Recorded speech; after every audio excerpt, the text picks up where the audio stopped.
আসসালামু আলাইকুম। সবাই কেমন আছেন? তো আজকে আমি আপনাদের একটা স্পেশাল একটা রেস্টুরেন্টে নিয়ে আসছি। তো এখানে নাকি খুব সুন্দর কালো ভুনা পাওয়া যায়। আমার এক বান্ধবী বলল যে এই হোটেলের খাবারটা নাকি অনেক সুস্বাদু।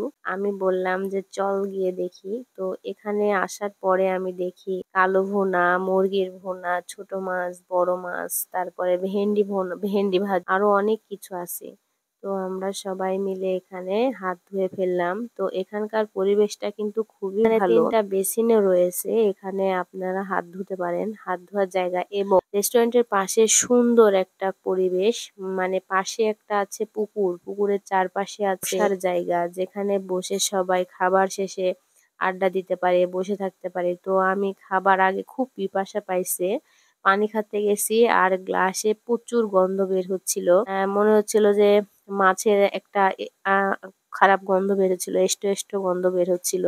তো পানিটা আমি খেতে পারি নাই, পানিটা আমি ফেলে দিছি এবং পরে ওখানকার ওয়েটারকে বললাম যে গ্লাসটা একটু ভালো করে পরিষ্কার করে দাও মামা।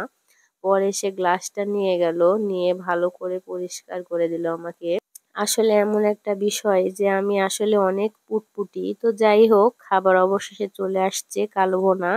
আপনারা ইতিমধ্যে দেখতেই পাচ্ছেন আমার হাতে সুন্দর একটা কালো ভুনার পিস। তো যাই হোক, খুব মানে ঝাল হয়েছে।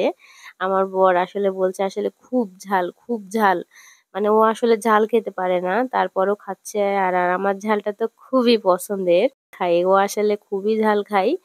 আর যাই হোক, কালো ভুনাটা খুব ভালো ছিল। এখানে আমরা ভুড়ি খাইছি। আসলে বাংলা ভাষায় আমাদের গ্রাম্য ভাষা ভুড়ি বলে।